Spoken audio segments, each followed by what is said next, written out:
আহত আছে এবং এই জুলাই এবং অগাস্ট বিপ্লবে তাদের আপনারা সবসময় থাকবেন, তাদের দেখাশোনা করবেন। এই করে আমি আমার বক্তব্য শুরু করছি। প্রথমে আপনাদের আমি আজ এই বিজয়ের মাসে সকলকে বিজয়ের শুভেচ্ছা। এই বক্তৃতার এইভাবে অ্যারেঞ্জ করবো এটা আমি অবশ্য জানতাম না। আমি আসছিলাম যে আইন শৃঙ্খলা রক্ষাকারী বাহিনী এবং এদের সাথে মত বিনিময়, তবে একটা ভালো হয়েছে আসছেন।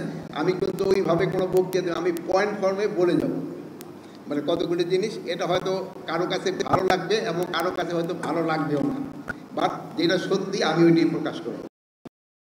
আপনারা জানেন যে এই জুলাই এবং অগাস্টে এই বিপ্লবের পরে আমরা অগাস্ট মাসেই দায়িত্বভার গ্রহণ করেছি। ওই সময় যে একটা পরিস্থিতি ছিল, ওই পরিস্থিতি সম্বন্ধে কিন্তু আপনারা সবাই ওয়াকিফাল। এখন সবাই চাচ্ছে যে ওই পরিস্থিতি থেকে কত তাড়াতাড়ি উত্তরণ করা যায়। আমরা কিন্তু আমরা বলতে আপনারা সবাই চেষ্টা করে যাচ্ছেন, কিন্তু যত ফাস্ট এটা জনগণ চাচ্ছে কত তাড়াতাড়ি কিন্তু এইটার পরিস্থিতিটার উন্নতি হচ্ছে না, যেটা সত্যি কথা। এই জন্য সবাই আমি আমার এই বিভিন্ন বাহিনী এবং সিভিল অ্যাডমিনিস্ট্রেশন আর এই ভাই সাংবাদিকরা এবং বিভিন্ন স্তরের যে জনগণ আছে করবো, আপনারা চেষ্টা করবেন, চেষ্টা করলেই উন্নতির দিকে যাবে। এখন একটা সবচেয়ে বড় সমস্যা দেখা দিচ্ছে হলো জিনিসপত্রের দামের একটা ঊর্ধ্বগতি। আপনি যদি দেখেন এবার এই দামের ঊর্ধ্বগতির ভিতরে দুইটা তিনটা আইটেমের মধ্যে বেশি দেখা দিচ্ছে। একটা হলো আপনার এই যে সয়াবিন তেল, আর একটা হচ্ছে আলু, আর একটা হচ্ছে পেঁয়াজ। সয়াবিন তেলের ক্ষেত্রে কিন্তু আগে যে ট্যাক্স ছিল ওই ট্যাক্সটাকে 5% আনা নেয়। আগে বুঝি 30 না 40% এই ছিল, ওটা 5% আনা হচ্ছে। তারপরেও কিন্তু এই সয়াবিন তেলে মাঝে মাঝে দেখা যায় যে 2 লিটারের বোতল একটা পাওয়া যাচ্ছে না, 5 লিটারটা পাওয়া যাচ্ছে। এটা অনেকে বলে, আমাদের বিজনেসম্যানরা বলবে যে তারা এটা বিদেশে দাম বেড়ে গেছে তাই আমাদের দেশের দাম, কিন্তু বাট সাধারণ জনগণ বা আপনারা বা আমরা তো এটা বুঝতে চাই না। আমরা তো চাই যে কম দামে দাম কেন বাড়বে। আর প্লাস ডলারেও তো একটা ডিভ্যালুয়েশন হওয়ার পরে আমাদের আগে 80 টাকায় $1 প্রায় 80 টাকার মতো ছিল, এখন যদি 120 টাকার মতো হয়ে গেছে। এও একটা সমস্যা রয়ে গেছে। তারপরে আলু, আপনারা জানেন আমাদের কৃষকরা এই এলাকায় অবশ্য খুব একটা বেশি আলু চাষ হয় না। কৃষকরা কিন্তু গত 2 বছর ভালো প্রফিট করছে, এর আগে কিন্তু প্রায় 5 বছর তারা কিন্তু লস করছে। যে সময় তারা লসে ছিল সেই সময় কিন্তু আলুর দামও খুব কম ছিল, সেই সময় আমরা কৃষকের পাশে দাঁড়াই নেই। আমরা সেই সময় বিভিন্ন পন্থা অবলম্বন করতে গেছি কীভাবে কৃষক কিছুটা উপকৃত হয়। বাট গত 2 বছরে আলুর দামটা বেশ বেড়ে গেছে এবং কৃষকরা যতটা প্রফিট না পেয়েছে এর যে মধ্যস্বত্বভোগীরা কিন্তু এটার ফলটা বেশি ভোগ করছে। তো এই আলুর দামটা আদারওয়াইজ একটু অসহনীয় পর্যায়ে চলে গেছে। এটা কিভাবে করা যায়, অবশ্য আলুর সিজনও প্রায় চলে আসছে, হয়তো আরও 15 কি 20 দিন পরে অবশ্য নতুন আলু আসলে হয়তো এই আলুর দামটা হয়তো একটু কমবে। আর এখন যেই হারে কৃষক আলু চাষ শুরু করছে, আমার মনে হয় আগামী বছর আবার কৃষক লসেই চলে যায় কিনা আল্লাহ জানে। যেহেতু এবার অন্য ফসল বাদ দিয়ে কৃষক মানে আলু চাষের দিকে ধাবিত হচ্ছে, তারা ভুট্টা বা গম বা অন্য ফসলের দিকে না যেয়ে এদিকের দিকে যাচ্ছে। এটা একটা মানে, যেহেতু কৃষকের বলে লাভ নাই, কৃষক যাবে ওই জায়গায় যেখানে তার প্রফিট বেশি। যেহেতু এখন সে প্রফিট আলুতে পাচ্ছে এদিকে যাচ্ছে, যেহেতু আগামী বা যদি আলুতে আমরা লস খাই সেই সময় আবার তারা অন্য ফসলের দিকে যাবে। বাট জনগণ তো একটা অসহনীয় পর্যায়ে আছে, সমস্যা হচ্ছে তাদের। পেঁয়াজ এটাও একটা সমস্যা।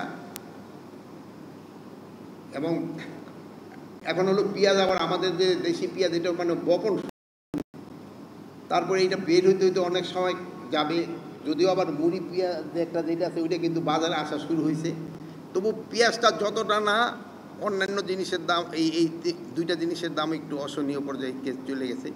কিন্তু সরকারের তরফ থেকে একটা চেষ্টা করা হইতেছে রোজার ভিতরে দামটা যেন একটা স্টেবল থাকে। এখানে আমার বিভিন্ন ধর্মের লোকজন আছেন। আপনারা জানেন যে অন্যান্য দেশে কোনো যেমন ঈদ বা এই 25শে ডিসেম্বর খ্রিস্টানদের, তারপরে আমার পূজা পার্বণ, এই সময় জিনিসপত্রের দাম কমে যায়। রোজার সময় অন্যান্য দেশে দাম কমে যায়, আমাদের দেশের হলো উল্টা। আমাদের দেশের বিজনেসে দেখবেন ওই সময়গুলি দামটা বাড়ায় দেয়। আমরা ধর্মকর্ম সবই করতেছি, বাট এই ক্ষেত্রে আমরা জানি কি একটু চেঞ্জ হয়ে যাচ্ছে, আমরা জিনিসপত্রের দাম ওই সময় বাড়ায় দেয়। অন্যান্য দেশে কিন্তু এই সময় এই রোজার সময় দাম কমায় দেয়। তারপরে এই 25শে ডিসেম্বর খ্রিস্টানদেরই উৎসব, এই সময় তারা দাম কমায় দেয়। এই দুর্গা পূজার সময় তারা দাম কমায় দেয়, আর আমাদের কিন্তু দাম আমরা বাড়িয়ে দিই। বাট এটা করার কোনো কিছু নেই, একটা আমাদেরই হয়ে গেছে। বাট আমাদের এই যে একটা অভ্যাস হয়ে গেছে, এটার থেকে মনে হয় আমরা একটু সরে আসা উচিত।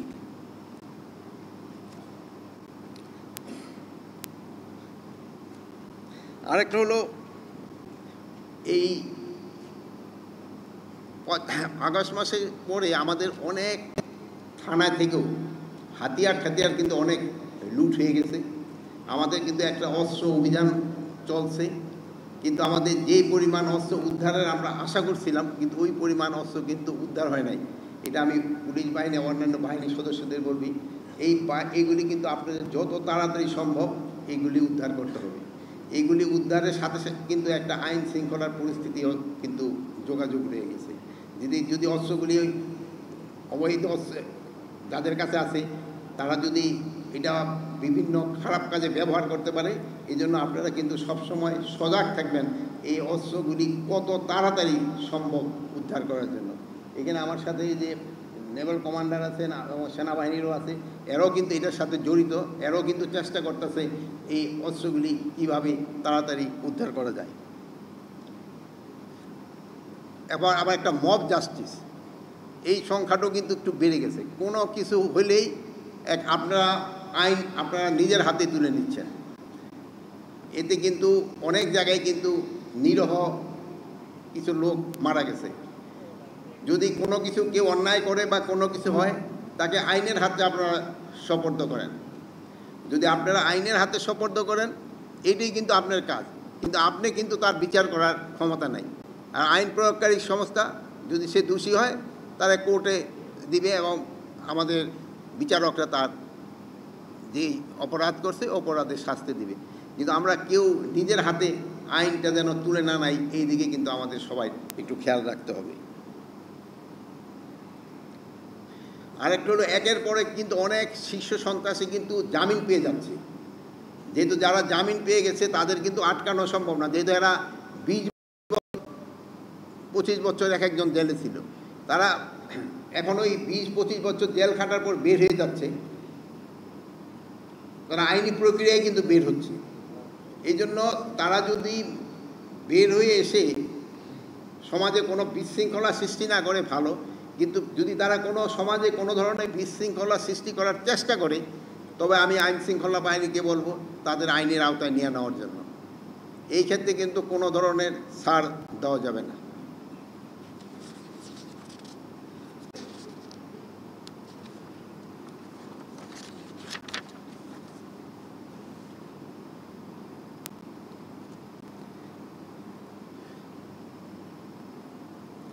আমরা কয়েকটা থানা পরিদর্শন করছিলাম, কাউকে না বলি।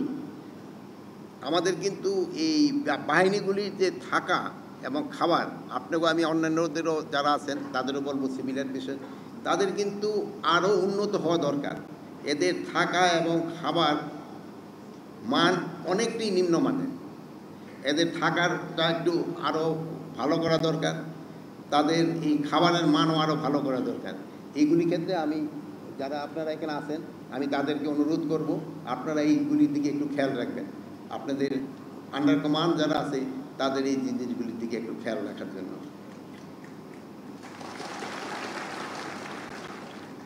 আর একটা যেহেতু আমি যেহেতু আসছিলাম অন্য বক্তৃতার পয়েন্ট ফর্মে, আর আমার এখানে যেমন ধরেন যারা জেলারও মনে এখানে আছে নাকি, জেলার থেকে কোনো আছে জেলার? আছে, সব রেঞ্জের লোক আছে। আচ্ছা, জেলার সাহেবদেরও বলবো আপনাদের এখানে যারা কয়েদি হিসাবে যাচ্ছে বা যেই জায়গাতে যার যেইটা প্রাপ্য ওইটাই শুধু দিবেন, এক্সট্রা কাউরে কোনো কিছু দিবেন না।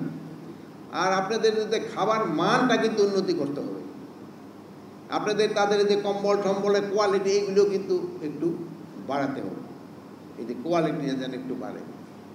তারপরে আমাদের যে মাদকের আছে, আমার সামনে মনে বসা আছে, মাদক কিন্তু আমাদের একটা সবচেয়ে বড় সমস্যা।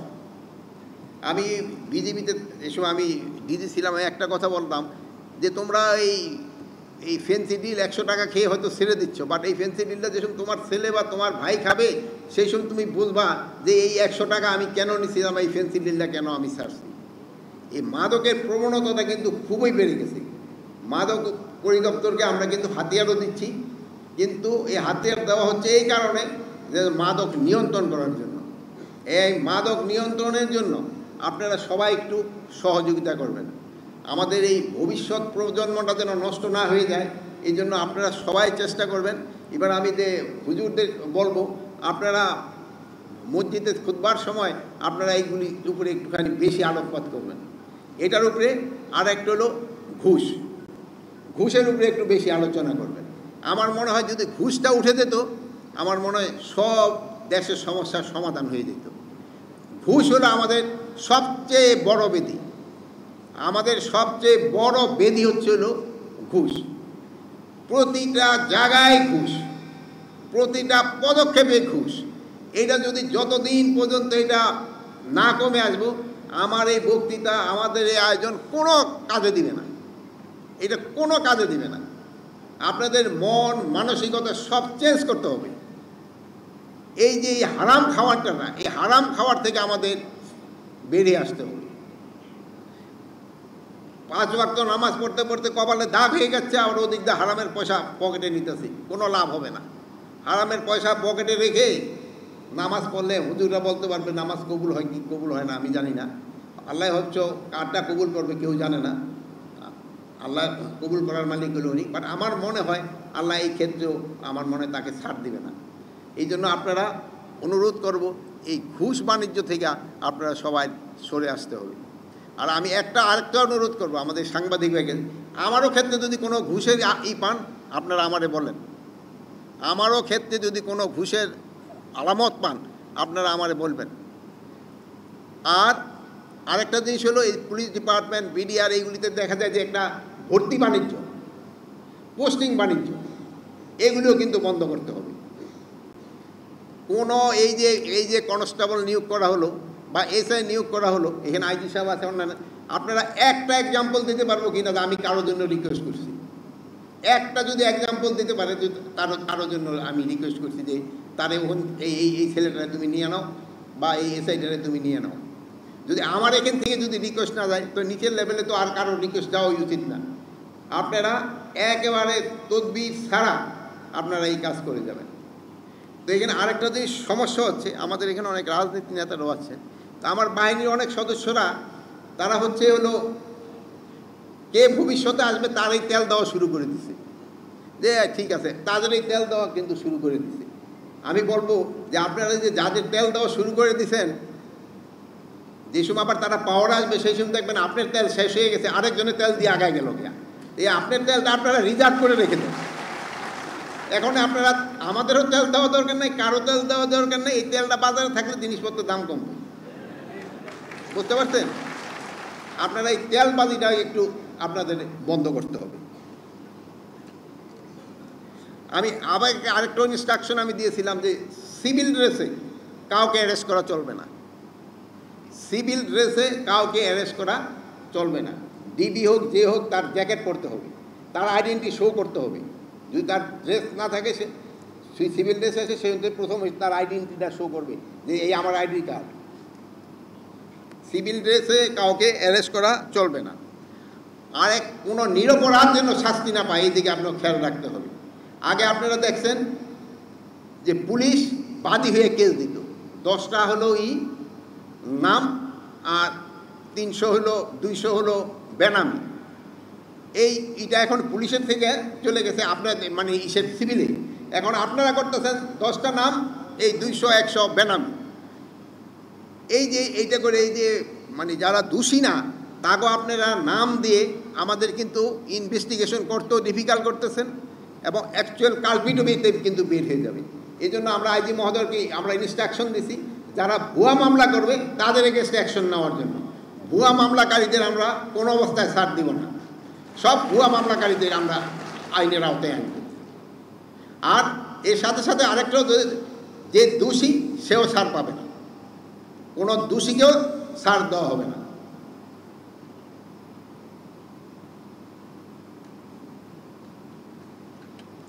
আমরা একটা কমিউনিটি পুলিশ ঢাকা চেষ্টা করতেছি, যেহেতু ঢাকা জানেন যে ট্রাফিকের খুব সমস্যা।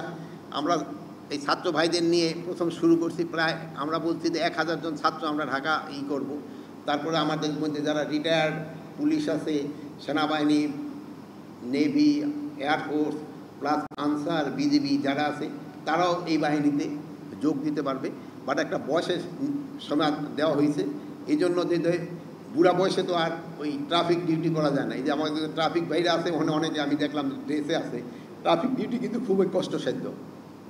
তারা এই 8 ঘন্টা ডিউটি করে, কিন্তু তাদের জন্য কোনো বাথরুম বা টয়লেট কোনো ফ্যাসিলিটি নেই, তাদের খাওয়ার ওইরকম কোনো ভালো ফ্যাসিলিটি নেই।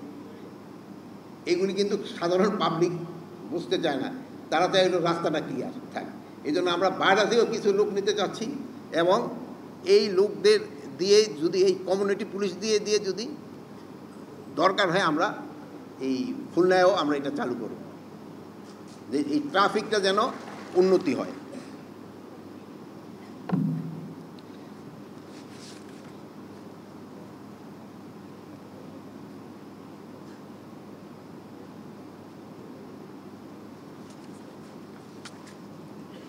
আর এখন আমরা যারা ক্ষমতায় আসছি, আমরা কিন্তু একটা অরাজনীতি, আমাদের এই বক্তৃতায় কিন্তু আপনারা বুঝতে পারেন যে আমরা যে অরাজনীতি, আমরা কিন্তু মুখ ফাটায় গলা ফাটায় কিন্তু বক্তৃতা দিতে পারি না, যেহেতু আমাকে ওই প্র্যাকটিস তো নাই।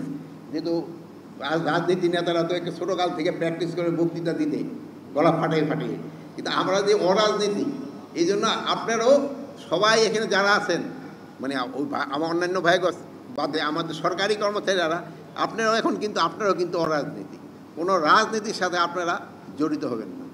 আপনারা ফ্রিলি যেটা সত্যটাই এস্টাবলিশ করার জন্য আপনারা চেষ্টা করবেন। আর এখন আজকাল দেখা গেছে যে মোবাইল ফোন, সোশ্যাল মিডিয়া এবং ইন্টারনেট ব্যবহার করে কিন্তু অনেক বেড়ে গেছে। আপনার এই দুর্নীতি প্লাস সাথে সাথে আপনার এই আইন শৃঙ্খলা অবনতি, এগুলি দিয়ে অনেক সময় হচ্ছে। আপনারা এই মোবাইল ফোন, ইন্টারনেট এগুলি যারা ভালোভাবে ব্যবহার করে না, ওই দিকে আপনার একটু খেয়াল রাখতে হবে। তারপর আমি এখানে সাংবাদিক ভাইরা আছে, তাদের একটা আমি অনুরোধ করব, আমাদের পার্শ্ববর্তী দেশ কিন্তু মিথ্যা ঘটনা দিয়ে সাজে অনেক সময় অনেক কিছু প্রচার করছে। এটা কিন্তু আপনারাই পারেন সত্য ঘটনাটা প্রকাশ করে এটারে প্রতিবাদ করা। আপনারা যদি এই সত্য ঘটনাটা প্রকাশ করে ওদের কিন্তু মুখে আপনারা চুনকালি দিতে পারেন। আমি আপনাদের কাছে অনুরোধ করব, আপনারা সত্যি ঘটনা প্রকাশ করেন, যেখানে যা ঘটছে আপনারা প্রকাশ করেন, এতে কিন্তু আমাদের কোনো আপত্তি নেই। সত্যিটা প্রকাশ করেন, তবেই যে পার্শ্ববর্তী জায়গায় যে অসত্যগুলি যে প্রকাশ করছে এটা কিন্তু ফুটে উঠবে। আপনারা জানেন বিদেশি অনেক মিডিয়া যে বলছে যে পার্শ্ববর্তী দেশগুলিতে অসত্য জিনিস কিন্তু দিন দিন প্রকাশ করেই চলছে। এই জন্য আমি আপনাদের কাছে বিনীত অনুরোধ, আপনারা সত্য ঘটনাটা প্রকাশ করেন, যেটা হয়েছে ওইটা প্রকাশ করেন। কিন্তু যদি আপনাদের ভিতরে যদি কোনো রকমের মিথ্যা ঘটনা প্রকাশ হয়ে যায়, দেশের জন্য কিন্তু একটা বিরাট ক্ষতি হয়ে যাবে। সেই সময় কিন্তু তারাই আমাদের এই মিডিয়ারেই কিন্তু রেফার করবে। এই আপনাদের আমার এই অনুরোধটা আপনারা একটু রাখার চেষ্টা করবেন।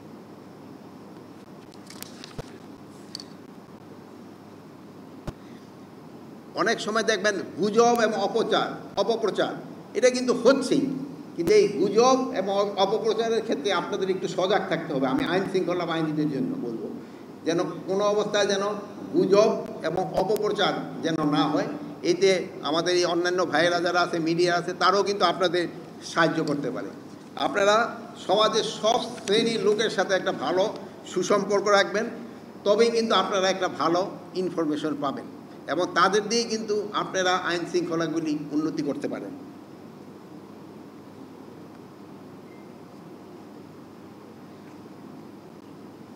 আর একটা জিনিস হলো, আমাদের এখানে হিন্দু ভাইয়েরও আছে, এই যে অনেক সময় অনেকে বলছে যে এই যে আমাদের দুর্গাপূজার সময় এই হবে সেই হবে।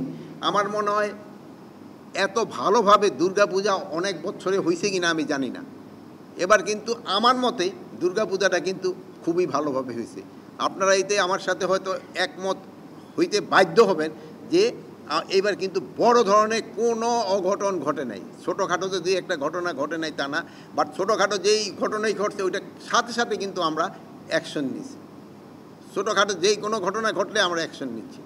সামনেই যে আমাদের এই 14ই ডিসেম্বর, তারপরে এই যে 16ই ডিসেম্বর আসতেছে, এগুলি ক্ষেত্রে আপনাদের সবার একটু ভিজিলেন্স থাকতে হবে। 16ই ডিসেম্বর আমাদের বিজয়ের দিন, এটা যেন আমরা সবাই ভালোভাবে পালন করতে পারি, এই জন্য আপনারা সবাই সক্রিয় থাকবেন। এবং এবার আমার মানে এই বিজয় দিবসটাকে উদযাপনের জন্য আমাদের মুক্তিযোদ্ধা মন্ত্রণালয় থেকে আমাদের ডিসি সাহেবদের অলরেডি কমিশনার সাহেবদের অলরেডি ইনস্ট্রাকশন দিয়ে দিছে, ইভেন বিভিন্ন জায়গায় যেন বিজয় মেলা ঠেলা করার জন্য আপনারা সবাই ভালোভাবে করবেন, আমি আপনাদেরকে অনুরোধ করব। প্লাস বাংলাদেশ কিন্তু সবসময় সাম্প্রদায়িক সম্প্রীতির দেশ। এখানে কিন্তু সব সময় হিন্দু, মুসলমান, বৌদ্ধ, খ্রিস্টান সবাই কিন্তু মিল মহব্বতের সাথে থাকছে এবং একজন আরেকজনের ধর্মীয় অনুষ্ঠানে যোগ দিচ্ছে। এটা কিন্তু অনেক দিন থেকেই চলে আসছে, অনেক বছর থেকে চলে আসছে। এটা সব সময় যেন বজায় থাকে, এই দিকে আপনারা চেষ্টা করতে হবে। আপনারা কারো কথায় কান না দিয়ে আপনারা অ্যাকচুয়াল যেটা হচ্ছে এই দিকে খেয়াল রাখবেন। আমার এই সে হইল কিন্তু আমি আমার কথা বলার শেষে আমি আপনাদের থেকে আমি পয়েন্ট নিব। আপনারও যদি কোনো পয়েন্ট থাকে আপনারা আমার বলতে পারবেন, আমি এখানে উত্তর দেওয়ার চেষ্টা করব। সব পয়েন্টের হয়তো উত্তর দিতে পারবো না, কিন্তু আমি প্রথম মিডিয়ার পয়েন্ট না, আমি আপনাদের পয়েন্ট নিব, তারপরে আমার এটা শেষ করব। এবং আমি আপনাদের জন্য ফ্লোর ওপেন করে দিচ্ছি, আপনারা যদি কারো কোনো পয়েন্ট থাকে বলতে পারেন। আমার আইন শৃঙ্খলা বাহিনীর থেকে শুরু করে সবাই, ইভেন সিভিলের থেকে যারা আছেন তারাও বলতে পারেন।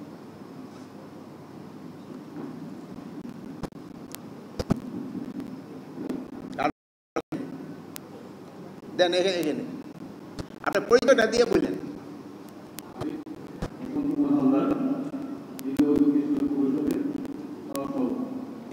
একটু পরিষ্কার করে। হ্যাঁ, আমি প্রথমে আপনাদের প্রতি সকলের প্রতি বিনম্র শ্রদ্ধা জ্ঞাপন করছি। অত্যন্ত ভালো লেগেছে আপনাদের কথা শুনে এবং পূর্ববর্তী বক্তারা যে কথা বলেছে আপনার প্রতি গভীর শ্রদ্ধা জানাচ্ছি।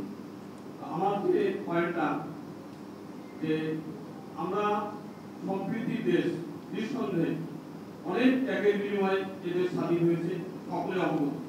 সেই সকল শহীদদের প্রতি আমি শ্রদ্ধা নিবেদন করছি। আজকে বিভিন্ন সময় আমাদের অল্প কিছু লোক খারাপ বলে তাদের কারণে বিভিন্ন সময় বিভিন্ন পর্যায়ে সনাতন ধর্মের মানুষরা নির্যাতনের শিকার হচ্ছে, অস্বীকার করার কোনো সুযোগ নেই। অল্প ব্যাপক আকারে সেটা সৃষ্টি হয়েছে। আমাদের মূল সমস্যা হলো আমরা দেশপ্রেমিক না, এবং আমরা যে আমাদের যে সত্যবাদী না, ন্যায় পরায়ণ না। আমি মনে করি আজকে যারা এই প্রশাসনের যারা দায়িত্ব রয়েছে তারা যদি আন্তরিক হয় তাহলে সে আন্তরিকতায় একটা অপরাধ ঘটবে না। আন্তরিকতা আমার বিশ্বাস একটা অপরাধ ঘটবে না, এবং আমাদের ধর্মপ্রাণ হতে হবে, সেই ধর্মটাকে সঠিকভাবে পালন করতে হবে। আমি যদি নিজের ধর্মকে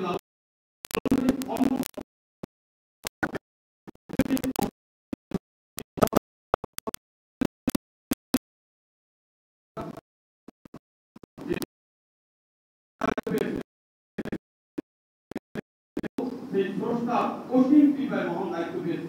এই দায়িত্ব সঠিকভাবে পালন করা আমাদের গুরুত্বপূর্ণ বিষয় এবং অনেক জরুরি। আমরা যদি সঠিকভাবে আমরা সেই দায়িত্বটা পালন করি, আমি মনে করি দেশটি একটি সুন্দর জায়গায় পৌঁছাবে।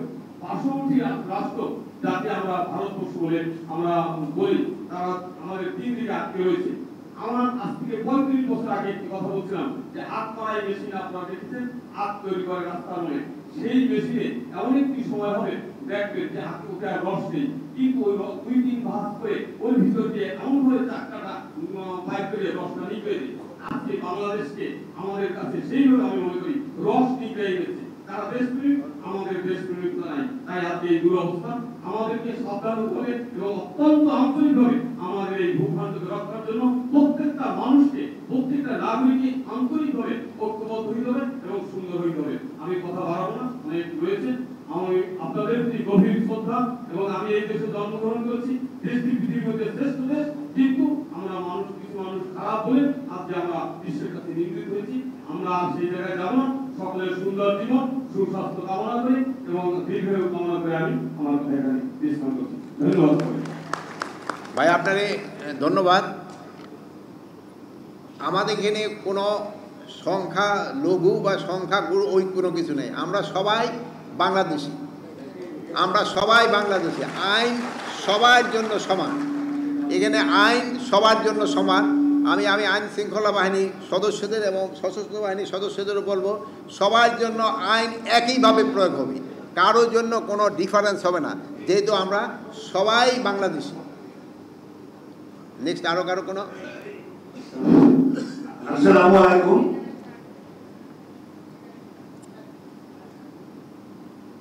কি বল? নাম সাংবাদিক, আমি শেখ দিদারুল আলম। সাংবাদিক যে প্রশ্ন পরে উত্তর দেবো, আপনাদের পরে প্রশ্ন দেবো। আসসালামু আলাইকুম, আমি মোহাম্মদ আল শাহরিয়ার, আইন ডিসিপ্লিন খুলনা বিশ্ববিদ্যালয়, প্রতিনিধি বৈষম্য বিরোধী ছাত্র আন্দোলন। মাননীয় উপদেষ্টা মহোদয়কে আমি আন্তরিকভাবে ধন্যবাদ জানাচ্ছি যে ফোরামটি ওপেন করার জন্য। আমি আপনার কাছে একটা প্রশ্ন রাখতে চাই, যেহেতু স্বরাষ্ট্র উপদেষ্টা এবং স্বরাষ্ট্র মন্ত্রণালয়ের অধীনে পুলিশ বাহিনী, তো স্বাধীন পুলিশ কমিশন গঠনে আপনার ভূমিকাটা কেমন থাকবে? আমি এখনো পর্যন্ত দেখে যাচ্ছি যে কোনো একটা রাজনৈতিক দলের মানে যেটা রাজনৈতিক দল এখন ক্ষমতায় না থাকা সত্ত্বেও তাদের কথাতে এখনো পর্যন্ত এসপি মহোদয় বা ডিআইজি বলেন, পুলিশ কমিশনারও এখন পর্যন্ত তাদের কথাতে বা তাদের ইশারাতে চেঞ্জ হয়ে যাচ্ছে। তো এই বিষয়টাতে আপনার মতামত এবং আপনার দৃষ্টি আকর্ষণ করছে, এবং এই বিষয়ে আপনার মতামতটা একটু জানতে চাচ্ছি। হ্যাঁ ভাই, বসেন। আপনি অবশ্য ভালো কথাই বলছেন যে স্বাধীন এই যে কমিশন যেটা পুলিশের জন্য করা হয়েছে, পুলিশ কমিশন যেটা, ওটা রিপোর্টটা কিন্তু এখনও দেয় নাই। ওনাদের সাথে আমারও একটা ইন্টারভিউ হয়েছে, এটার জন্য কিন্তু আলাদা একটা কমিটি আছে যারা এটা করতেছে। এটা শুধু আমার সাথে একদিন 2-3 ঘন্টা শুধু, মানে আমার যে এইটা যে আমি কি ভাবি ওটা আমার তারা নিছে, রিপোর্টটা কিন্তু তারা দিবে। তাদের রিপোর্ট পাওয়ার পরে কিন্তু এইটার কার্যকারিতাটা শুরু হবে, বাট এটা এখনও শুরু হয় নাই। আর ওই যে আপনি ভাই যে যেটা আপনি বললেন যে ওই বিভিন্ন, এই জন্য আমি তো বললাম যে তাকে তেলটা রিজার্ভ রাখার জন্য, যেহেতু তারাই কিন্তু বিভিন্ন জায়গায় এখনই তেল মারা শুরু করে দিচ্ছে। এটা আমি আপনার সাথে 100% এক। এই জন্য আমি এই ভাইদের বলবো, এখন আপনারা আমাদের এখানে থাকবেন, কে ভবিষ্যতে আসবে ওদিকে কিন্তু খেয়াল রাখবেন না, নিরপেক্ষভাবে আপনারা কাজ করে যাবেন। কারো কোনো দিকে কোনো রকমের এক্সট্রা কারো কোনো সুযোগ, ঠিক আছে, কারোর কোনো এক্সট্রা সুযোগ আপনারা দিবেন না। এটা আমি আইজি মহোদয়কে বলবো, আপনি একটা ইনস্ট্রাকশনই দিয়ে দিবেন যেন এরকম না হয়। আপনি চিটাগাঁয়ে পুলিশ কমিশনার সাহেব আছেন, ডিভিশনাল কমিশনার আছে, সচেষ্ট থাকবেন। ইভেন আমি এই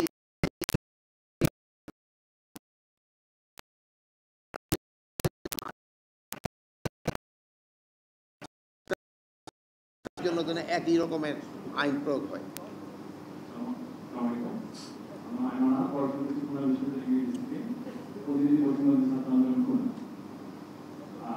আমি যতটুকু জানি আর কি, খুলনা রেঞ্জের মধ্যে যে পদায়নের ব্যাপারটা এসআই, ওসি এবং কনস্টেবল, এটা লটারির ভিত্তিতে রয়েছে।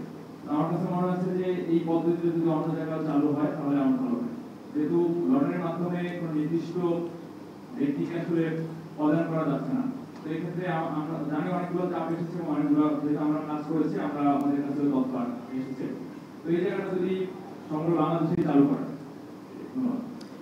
এখন ভাই একটা কথাটা ভালো, কিন্তু লটারির ভিতরে চালু সবসময় করা যায়, যেহেতু প্রমোশনটা, হ্যাঁ আপনি একটু শোনেন, প্রমোশনটা হইতে হলো যোগ্যতার ভিত্তিতে, যোগ্যতার ভিত্তিতে প্রমোশন হইতে হবে। যেহেতু আমাদের কিন্তু আইজি একজন, নিচে কিন্তু অনেক বড়, পিরামিডটা কিন্তু এরকমভাবে গেছে।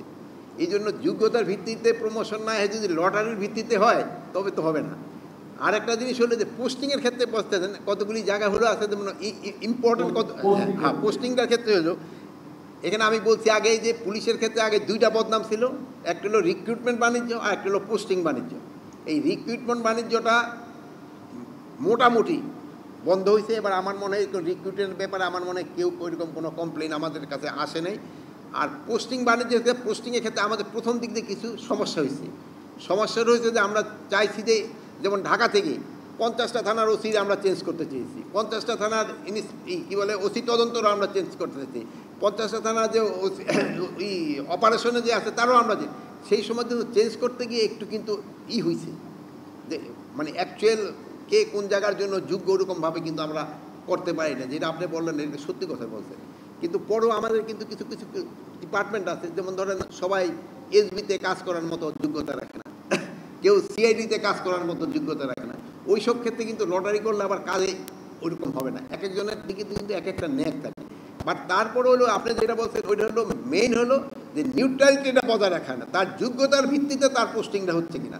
যদি যোগ্যতার ভিত্তিতে তার পোস্টিং হয়, এখানে কোনো সমস্যা হওয়ার কথা না। কিন্তু আমাদের দেশে হয় দেখবেন, যেটা সবচেয়ে অযোগ্য এটা আপনার পিছনে করবে। দেখবেন যে আপনার পিছনে বললে গিয়া, ভাই আমার পোস্টিংয়ের জন্য এই উপদেশটা আসছে একটু বলে দেন, এই এই এই কোনোদিন আসবেন দেখবেন যে এই খালি অ্যাপ্লিকেশন নেওয়ার লোক আমার মনে 50 জন দিলে আসে, অমুকের পোস্টিং, ওই এসের পোস্টিং, কোনো ইভেন বাসা থেকে সকালে বের হলেও একই অবস্থা, তো ওই অ্যাপ্লিকেশন নিয়ে দাঁড়ায় থাকে। তা আমার মনে হয় যেগুলি অ্যাপ্লিকেশন নিয়ে দাঁড়ায় থাকে এবং আপনার আমাদের এইগুলি সবচেয়ে অযোগ্য, এরা কিন্তু বঞ্চিত না, এরা কিন্তু সবচেয়ে অযোগ্য। অযোগ্যগুলি কিন্তু অন্যের কাছে যায়, যারা ভালো তারা কিন্তু মেধাকে কিন্তু অটোমেটিক উপরে উঠে যাবে। যেমন আপনারা ইউনিভার্সিটিতে ওই টিচারে তেল দিয়ে তো আর সবাই ফার্স্ট হইতে পারবে না, তার যোগ্যতার ভিত্তিতেই কিন্তু তার প্রথম হইতে হইব, প্রথম ডিভিশন পাইতে হলে তার ওই যোগ্যতার ভিত্তিতেই পাইতে হইব। তেল মাইরা তো খুব একটা বেশি সমস্যা হয় না, কিন্তু অনেক আছে এই তেল একটু মারার চেষ্টা করে, যদি কিছু কাজে দেয়। অনেক সময় একেবারে আপনার কথা মিথ্যা না, অনেক সময় কিছু কাজ না দেয় তা না, একবার তেল মারতে মারতে সেরকম ভাবছে ঠিক আছে তুই এতই তেল মারলো যখন দেয় একটু তেলে একটু কাজ করে দিই, এরকম হয়। বারবার যাইতেছে, বারবার যাইতে দেয় দিয়ে দেয়, একটা ঝামেলা শেষ হয়। এটা হয়, কিন্তু এটা থেকে যতটা সম্ভব করার জন্য, আমি যেহেতু বাংলাদেশ মিলিটারি একাডেমিতেও কাজ করে আসছি, আমি ইন্টার সার্ভিস সিলেকশন বোর্ডে কাজ করি, ওখানে একটা শব্দ ছিল হ্যালো ইফেক্ট। এটা কেউ হলো ইফেক্ট বলে, কেউ হ্যালো ইফেক্ট ওটা বলে। ওখানে একটা কথা বলা হইতো, আপনি যে সময় আপনার আত্মীয় স্বজন কোনো কিছু যদি আপনার আসে, তা আপনি তারে নেবেন না, আপনার বোর্ডে রাখে না, অন্য বোর্ডে দিয়ে দেয়। তারপরেও যদি দেখেন অনেক সময় আছে একটা পরিচিত লোক এসে দেয়, সেই সঙ্গে আপনি যদি 100% করতেও চান আপনি পারবেন না, আপনার এই সাবকনসিয়াস মাইন্ডে হয়তো তারা একটু উপকার করে ফেলাবেন। এই জন্য তারা আপনি কাছেই রাখেন না, তারা আপনি দূরে রাখেন, যেহেতু আপনি 19-20 করেই ফেলাবেন। যেমন ধরেন যে একটা আত্মীয় যে সময় অসুস্থ হয়ে পড়ে, আর অন্য এক অসুস্থ হলে দেখবেন আত্মীয়র দিকে আপনি আগে যান, ওই খাটটার দিকে, ওই এই দিকটা হয়ে যায়। এই জন্য তাকে যদি দূরে রাখতে পারেন ওইটাই সবচেয়ে ভালো। বলেন।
একটা করে বলেন, একটা করে উত্তর দিই।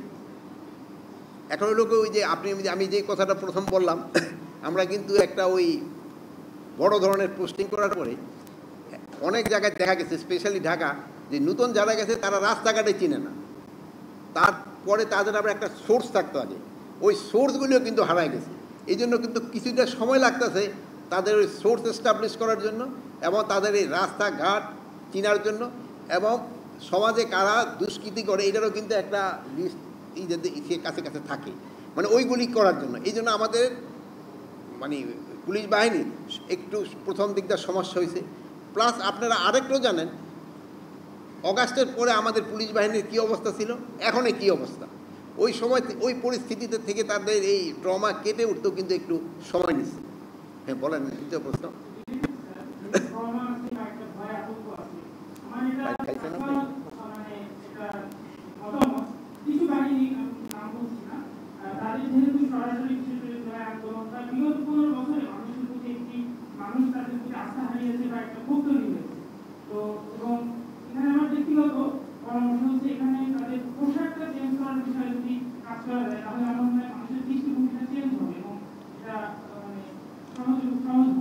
এটা একটা খুব ভালো পয়েন্ট বলছেন।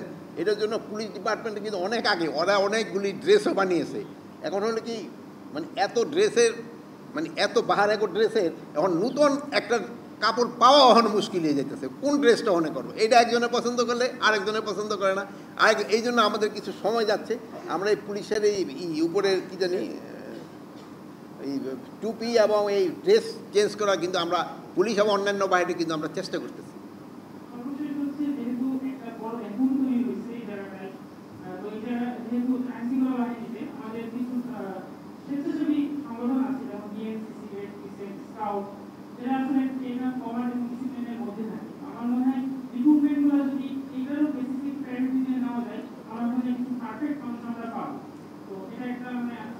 আমরা ওই কিছুদিন আগেই আমরা বিএনসিসি ট্রেনিংটা আরও একটু উন্নত মানের করার জন্য কিন্তু চেষ্টা করি। আপনি এটা খুব ভালো পয়েন্ট বলছেন, বিএনসিসি স্কাউট এগুলি ট্রেনিংটা আরও একটু উন্নত মানের করা হবে। আর বিএনসিসি এবং স্কাউটিং যারা তার তো স্টুডেন্ট, তাকে তো আপনি খুব একটা, যেহেতু আপনাদের তো পড়াশোনা শুরু হয়ে গেছে, তাকে তো ওই কাজে লাগাই রাখা যাচ্ছে না। তা আমরা তাদের ক্ষেত্রে যেমন তাদের অগ্রাধিকার ভিত্তিতে আমরা যে নতুন নিয়োগটা করতেছি, ওইতে তাদের ক্ষেত্রে কীভাবে একটু অগ্রাধিকার দেওয়া যায় ওইগুলো চিন্তা ভাবনা আছে।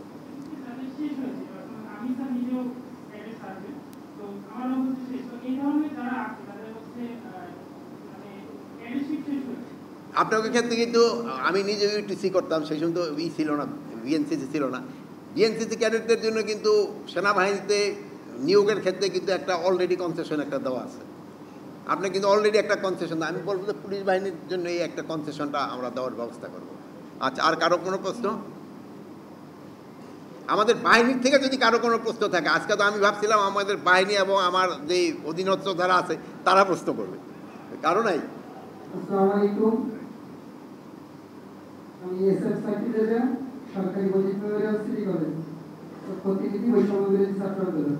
স্যার, আমরা গত 5 আগস্টের পর থেকে আমরা একটা জিনিস শুনতেছি, আমাদের যৌথ বাহিনী দিয়ে আমাদের খুলনার যারা শীর্ষ সন্ত্রাসীরা আছে এবং মাদক ব্যবসায়ী, মাদক সন্ত্রাসীদের নিয়ে একটা অভিযান পরিচালনা করার কথা, কিন্তু আমরা বিগত দিনে দেখে আসতেছি সেরকম কোনো তৎপরতাই নেই। বরং বর্তমান সময় দেখতেছি যে যারা শীর্ষ মাদক ব্যবসায়ী এবং সন্ত্রাসীরা তারা ওপেন অস্ত্র নিয়ে, অস্ত্র নিয়ে মহড়া দিচ্ছে এবং বিভিন্ন অপকর্ম করছে।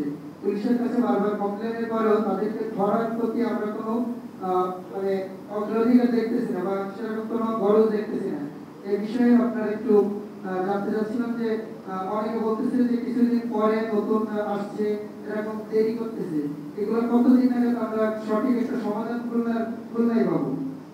আমি আপনার সামনে এখন এই সে পুলিশ কমিশনার এবং ডিআইজি এবং আমাদের যে সেনাবাহিনীর এবং আছে, এদের কোনো অবস্থায় কোনো ছাড় দেওয়া যাবে না। আমি গতকাল রাত্রেও কিন্তু আইজি সাহেবরে বলছি, আপনারা এখন যত তাড়াতাড়ি সম্ভব আইনের আওতায় নিয়ে আসেন।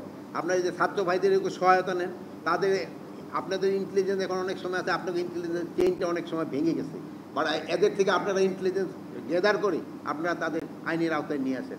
যত তাড়াতাড়ি আনতে পারবেন অতই ভালো।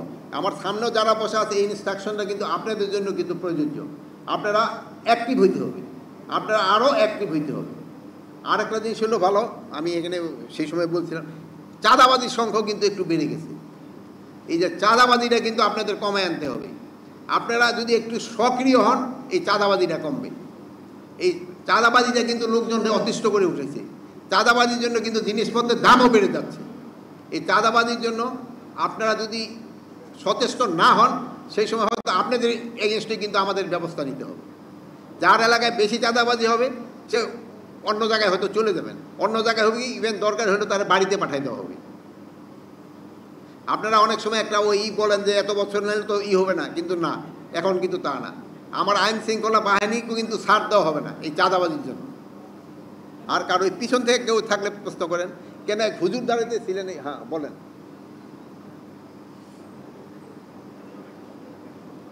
এরে দেন মাইক। এই যে হ্যাঁ, এই যে হুজুর দেন কে? আচ্ছা ঠিক আছে, তুমি বললে না, এই বলে নে, তারপর হুজুরে দিও। হ্যাঁ বলো। আমি কনস্টেবল 752 খুলনা জেলা পুলিশ শেখ সাজ্জাদ হোসেন। আপনি যে কথা কয়েকটা স্যার বলছেন, আমার বুকের ভিতরে আনন্দের বন্যা বেয়ে গেছে স্যার। সেই জিনিসটা হলো তৈরি শব্দটা স্যার। তৈরি হলো হরপ্রশ্বাস, সেই লেখাটা বারবার করে রাতারাতি একটু দূরে সরে নেন।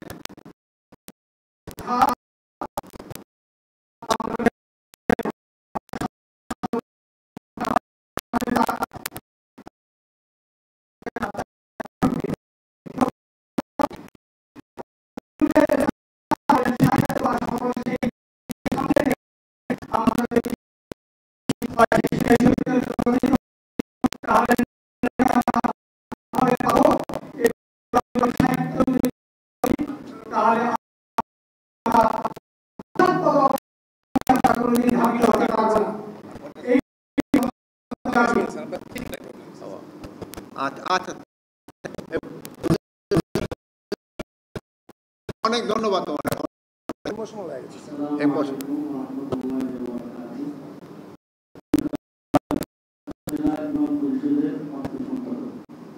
আলহামদুলিল্লাহ, আজকে এই অনুষ্ঠানটি খুবই ভালো আছে। ইতিপূর্বেও আমাদের কমিশনার, ডিসি এবং গোয়েন্দা বিভাগের প্রধানও আমাদেরকে ডেকে অন্যান্য ধরনের নেতাদের ডেকে অনুষ্ঠান করেছে। আজকের অনুষ্ঠানটা আরো ভালো হয়েছে। আমরা বাংলাদেশে সবসময় মিলেমিশে যেভাবে থেকে আসছি এবং বর্তমান সরকারের যে নীতি মালা, সেটা হলো এখানে কোনো মেজরিটি আর মাইনরিটি নাই, সবাই আমরা সমান এবং সবাইকে আমাদের দেশপ্রেম হতে হবে। আমরা এই দেশে হিন্দু, বৌদ্ধ, খ্রিস্টান, মুসলিম সবাই কাঁধে কাঁধ মিলে একসাথে চলব। আমার পাশে এক ভাই হিন্দু, বৌদ্ধ, খ্রিস্টানের সহসভাপতি নাকি বলে, তো আমি বলতে চাই যে 90-93% মুসলমান, সেখানে যদি হিন্দু, বৌদ্ধ, খ্রিস্টান আলাদা একটা গোষ্ঠী থাকে, তাহলে তো আমাদের ঐক্য থাকে না। কি বলে? তাহলে আমাদের ঐক্য থাকে না। এই জন্য হিন্দু, বৌদ্ধ, খ্রিস্টান, মুসলিম ঐক্য পরিষদ হওয়া উচিত। সবাইকে ধন্যবাদ। আচ্ছা, আমি আমাদের বোনেগো থেকে কিন্তু কোনো প্রশ্ন পাই নাই, পরে আবার বলবে যে আমি বৈষম্যের শিকার হয়ে যাব। বোনদের থেকে কারো কোনো প্রশ্ন? আপনারা এই যে বোন, এই যে কারো কোনো প্রশ্ন নাই? জি, আসসালামু আলাইকুম। আমি একটা বোনদের থেকে একটা প্রশ্ন নিয়ে নেই, প্রশ্ন করবেন না? হ্যাঁ দাঁড়াও দাঁড়াও, আপনাকে দুজনের ভিতরে একজন, এই যে পড়ে আছেন, ঘুমটা দিয়ে আছেন, আপনি যখন বলেন। হ্যাঁ হ্যাঁ, আপনি আপনার পরিচয় দিয়ে প্রশ্ন করেন। এই যে শোনা যাচ্ছে না?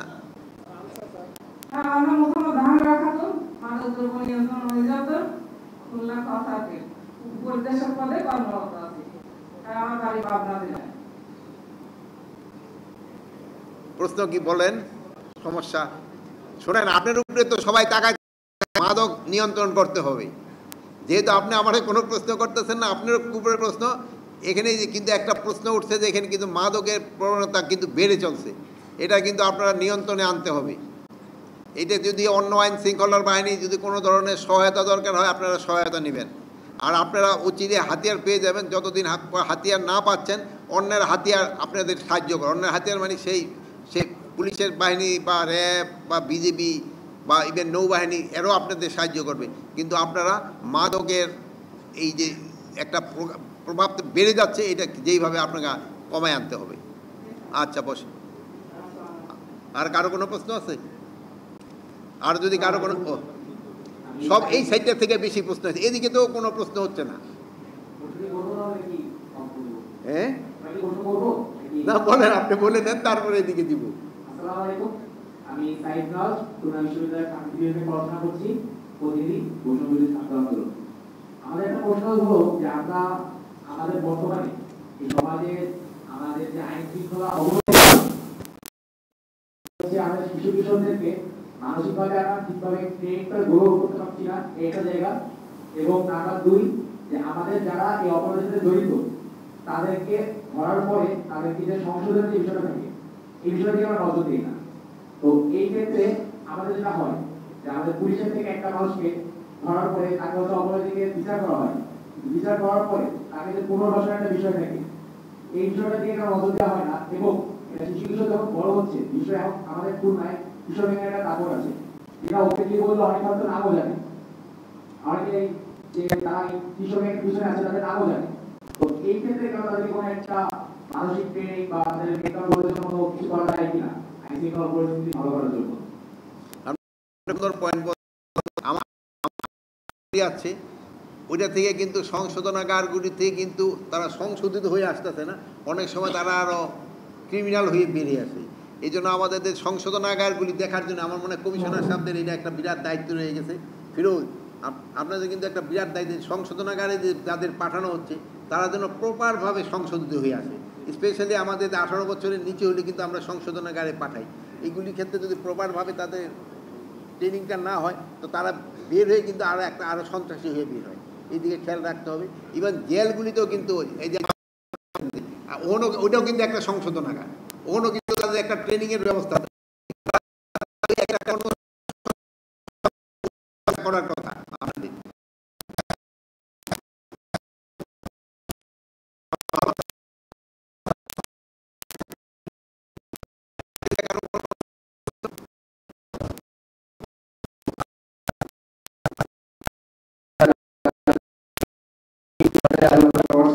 শিক্ষার্থী প্রতিনিধি বৈষম্যবিরোধী ছাত্র আন্দোলন। স্যার, আমার প্রশ্ন ছিল, আপনার নির্দেশনা ছিল সীমান্তে বিজিবিকে আপনি নির্দেশ দিয়েছিলেন পিট না দেখানো, কিন্তু এরপরে আমরা দেখেছি বিএসএফ এর বিরুদ্ধে বাংলাদেশে মারা গেছে। আসলে সীমান্তে জোর তৎপরতার অগ্রগতিটুকু কতখানি? আচ্ছা, ওই যেটা আমি বলছি এটা আমি এখনো স্ট্যান্ড করি যে তারা কোনো অবস্থায় পিঠ দেখাতে পারবে না। ওই যে ঠাকুরগাঁয়ে যেটা মারা গেছে ওইটা আমার এই ভাইয়েরই লেগছে যে ওরা কিন্তু গরু আনার জন্য গেছে এবং কয়েকটা গরু কিন্তু এদিকেও চলে আসছে। এই ক্ষেত্রে আমাদেরও একটুখানি সজাগ হইতে হবে, এই গরু আনতে যেয়ে যেন জীবনটা যেন না দেয়। আমার একজন পরিচিত একটাই ছিল যে অফিসে কাজ করতো, সে ওই মানে পঞ্চকন্যা কোথাও ওদিকে বাড়ি। তার কিছুদিন পরে সে বললো আমি আর চাকরি করবো না। আমি বললো কেন চাকরি করবো না, কেন যাচ্ছ? বল স্যার একটা গরু মাসে আনলেই তো আমার 1 মাসের পয়সাটা হয়ে যায়। কিন্তু সে চিন্তা করে না যে এই গরুটা আনতে যায় কিন্তু তার জীবনটা চলে যেতেছে। এই গরু চোর ব্যতীত এই আমি বলবো যে এগুলির গরু চোর এইগুলি, এই ক্ষেত্রে যদি অন্য কোনো রকমের ক্ষেত্রে আমরা কিন্তু সীমান্তে কোনো রকমের ছাড় দেব না। এই 15 বছরে কিন্তু তারা বহু সুবিধা নিয়ে নিছে আমাদের থেকে। এরা এত সুবিধা নিছে এখন তারা সুবিধা পাচ্ছে না দেখে কিন্তু এই যে তারা বিভিন্ন ধরনের প্রচারণা করতেছে। তারা আমাদের এই সুবিধা কিন্তু আর দেওয়া যাবে না। এই আমাদের কিন্তু এই যে দেখছেন এরা কিন্তু আমাদের সব কিছু লুট করে নিয়ে গেছে। দেখেন এই লুট করে নিয়ে কিন্তু কিছু যারা ওই পারে চলে গেছে এরা কিন্তু আরামে এসে আছে, এখন খুব আরামে এসে আছে। আর ওখান থেকে ওই ইনস্ট্রাকশন পাস করলে আবার আমাদের এলাকায় কিছু রয়ে গেছে তারা কিন্তু লাফাচ্ছে, কিন্তু এই লাফানো আর কিন্তু খুব বেশি দিন বরদাস্ত করা হবে না। তাদের আইনের আওতায় আনতে হবে এবং তাদেরও আমরা বলে দিচ্ছি যে তারাও যেন বেশি বাড়াবাড়ি আমাদের জন্য না করে। স্যার, আরেকটা প্রশ্ন ছিল, আমরা সকলেই জানি যে আইন শৃঙ্খলা পরিস্থিতির উন্নতিকরণে দীর্ঘমেয়াদে হয়তো বা সশস্ত্র বাহিনীকে আমরা ফিল্ডে রাখতে পারবো না। তাই পুলিশের সক্ষমতা বৃদ্ধিকরণে আমরা ইতিমধ্যে দেখেছি অন্যান্য জেলা ইউনিটগুলোতে সিআরটি সহ স্পেশালাইজড ইউনিটগুলো মোতায়েন আছে। এরকম সব জায়গাতেই প্রতিটা থানাতে একটি করে টিম রাখার পরিকল্পনা আছে কিনা? কি ওইটা সিআরটি ক্রাইসিস রেসপন্স টিম। হ্যাঁ, ক্রাইসিস রেসপন্স টিম এখন কি ক্রাইসিস রেসপন্স টিমের সংখ্যা তো একটা আছে, এটা প্রতিটা থানায় তো আমার দেওয়ার মতোই নাই। যেই সব থানাগুলিতে ক্রাইসিসে হয় ওইগুলিতে দেওয়া, যেগুলি তো রিজার্ভ মানে স্পেশাল ফোর্স যেগুলি, এটা কিন্তু সব জায়গায় দেয় না। ইভেন দেখবেন সেনাবাহিনী তো যারা কমান্ডো আছে বা নেভিতে যারা কমান্ডো আছে তাদের কিন্তু সব জায়গায় দেওয়া হয় না, তাও কিন্তু একটা জায়গায় রাখা হয়, যে সময় স্পেশালাইজেশন দরকার হয় সেই সময় ওই জায়গাটায় পাঠানো হয়। তো আপনার পয়েন্টটা ভালো, বাট আপনি হলো যেটা বলছেন এটা ক্ষেত্রে আমি পুলিশ বাহিনী বলতে তাদের সক্ষমতা তো বাড়াতে হবে, তাদের সক্ষমতাটা যদি বাড়াইতে পারে কিন্তু অন্যের সাহায্য কিন্তু দরকার হবে না। এবং আপনারা যদি সাহায্য সহযোগিতা করেন তাদের সক্ষমতা অবশ্যই বাড়বে। আপনারা তাদের যে ভুলগুলি আপনারা তাদের ধরায় দেন, আপনাদের ওরা যেই ভুলগুলি করতেছে সেইগুলি আপনারা ধরায় দেন, এটা আস্তে আস্তে সুদ যায় কিন্তু চলে আসবে। আর হয় কি যে আপনি আমার পয়েন্ট আগেই বলে দিচ্ছেন যে আইন শৃঙ্খলা পরিস্থিতি, যেমন ধরেন একটা ঝড় বা এই এলাকায় তো সবচেয়ে বেশি হয়, একটা ঝড় বা কোনো হয়ে গেলে 2 দিনে কিন্তু ওই যে বাড়িটা যে ক্ষয়ক্ষতি হয় শেষ করা যায় না, কিন্তু সময় লাগে। ফসল ক্ষতি হলে কিন্তু একটা সিজনই জায়গা শেষ হয়ে যায়। তো আমাদেরও এই জুলাই এবং অগাস্টের পরে আমাদের যে রাষ্ট্রের যে একটা কি ক্ষতি হয়ে গেছে এটা কিন্তু রেকটিফাই করতে একটু সময় লাগছে। আর স্পেশালি হলো আইন শৃঙ্খলা বাহিনীর ক্ষেত্রে তো এটা সবচেয়ে বেশি নজরে আসতেছে। এই জন্য আমরা চেষ্টা করে যাচ্ছি, আপনারা আমাদের সাহায্য সহযোগিতা করতেছেন এবং আমরা অচিরেই আমরা এই পরিস্থিতি আরও উন্নত হবে। এই অগাস্টের পরে কি আইন শৃঙ্খলা পরিস্থিতি যেরকম ওর থেকে কিছুটা তো উন্নতি হয়েছে, এটা তো অস্বীকার করার উপায় নেই, এটা হয়তো আরও উন্নতি হবে। আমরা একটা স্যাটিসফ্যাক্টরি লেভেলে যাব, তারপরে আমরা একটা ভালো অবস্থায় চলে যাব। এই জন্য আমি আপনাদের সাহায্য আমার সহযোগিতা চাচ্ছি। তো আজকে আমরা শেষ করি নাকি? আপনার জন্য আমি আলাদা এখানে আসবো। আর কারো কোনো